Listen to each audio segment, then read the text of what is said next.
Welcome back, awesome action toy fans and subscribers. It is JoyToy Warhammer 40k time. Bang! Yes, we have the Ultramarines Primaris Company Champion in this brand new looking box, which looks bigger than the other boxes, but I've got one here. Color is different, height is the same, depth is the same, width is the same. Just an optical illusion with the white. Which is clever marketing. Makes you think you're getting more when you're actually getting the same sort of a size and similar content. On the back, shows what he comes with. Got his gold helmet with the laurels. Says it's 12. Does it say it's 12 cm somewhere? Is that the front? I saw that. Yeah, front. 112 cm collector's action figure, which means it should be the same body too. However, I already can see differences on the pauldrons. They've got these two raised parts there. And also we see on the forearm slightly different too. But when I open up, we'll do a proper comparison. Looks pretty cool. I am digging that look and that pose in the front there. It's also interesting to note that the front is like not a full body, whereas the old box is a full body doing a sort of action pose. But nevertheless, it does look good having that close up and seeing the details. Let's have a look inside the box, since that has been requested a few times by people, as opposed to me just jumping ahead and setting up off camera. And here we can see, looks pretty cool, with the same new hands we see on body 2 and so on. Okay, so I am going to pause this, set him up, and we will take a closer look and do a comparison back in an instant for you guys. And if you do like this sort of content, please consider joining the Patreon, link in the top right of your screen now. Back in an instant. Okay, here he is, and he does look good. Certain things we know are different straight away, and the other little features that are popping up as I was getting set up, but I can see that are different, and as I look at him in a moment, I'm sure we'll discover some more as well.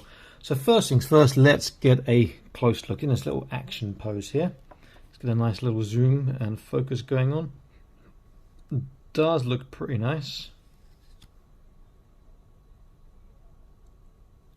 Got something on his knee there. Is that actual writing? I'll have a look in a second. And also these pauldron, and it's different on his skull motif there as well. I did attach the gun. There's a hole in this part, arm part in his thigh, and you can attach the empty holster or the holstered pistol onto that. Okay, so since there's a close look, can I read this? I can't read it with my eyes, but maybe if I zoom in I can. Hello, I can read that now. His batter unit have different squad marking.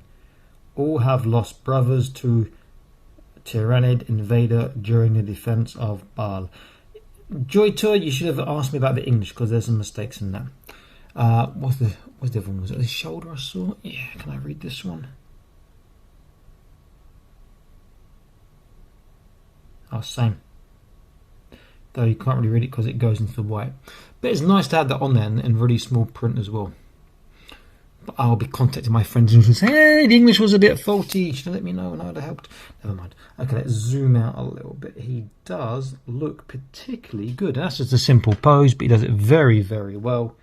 He will look great leading your Ultramarines into battle.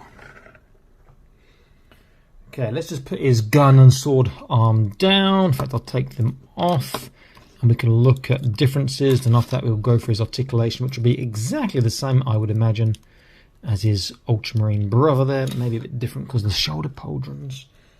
Okay, let's get our focus going first. I think this should be a good angle. So the eagle is different. We see it's a bigger skull on this guy here, small with that sort of gear or cog going around on the champion. The pauldrons, I said already, you can see that are raised on both sides with those sort of studs or bolts going through. Head is obviously different.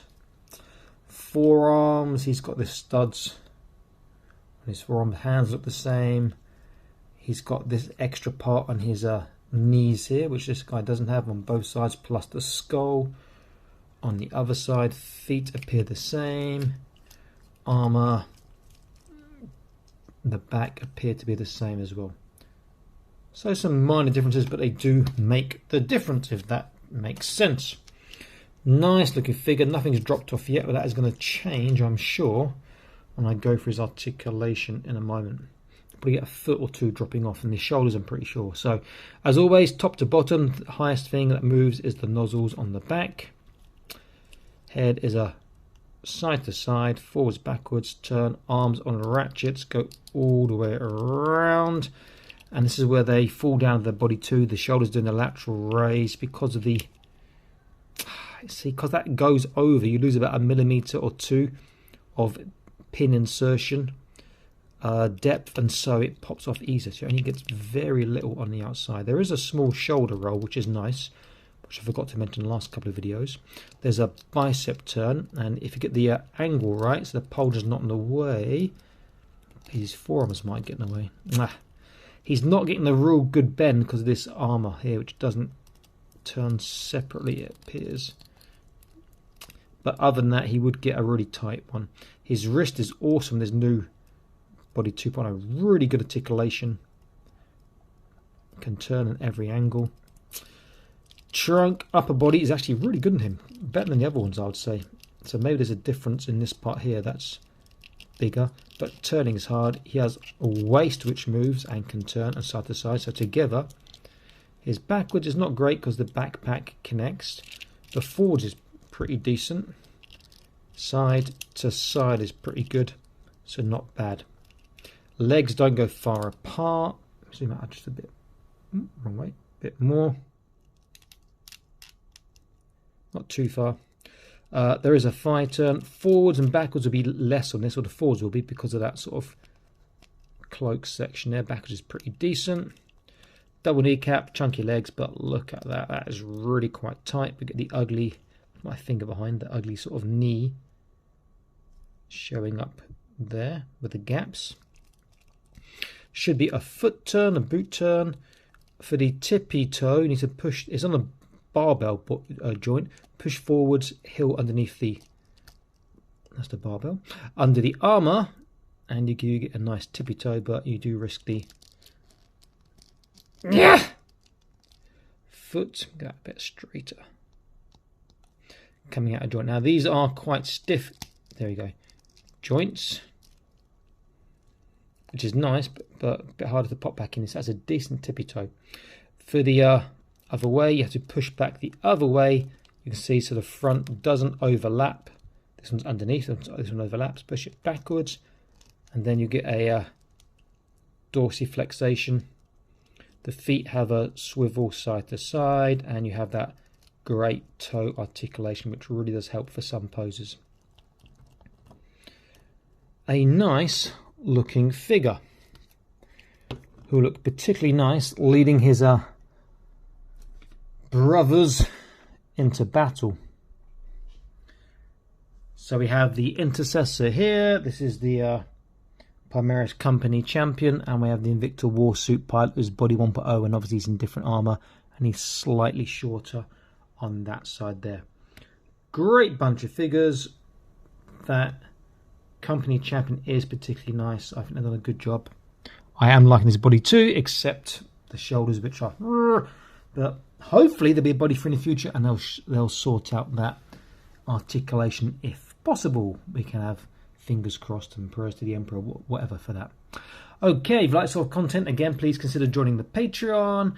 Please like this video and subscribe to this channel, and smash that notification icon, the little bell, so you stay up to date with latest news, reviews, video releases, etc.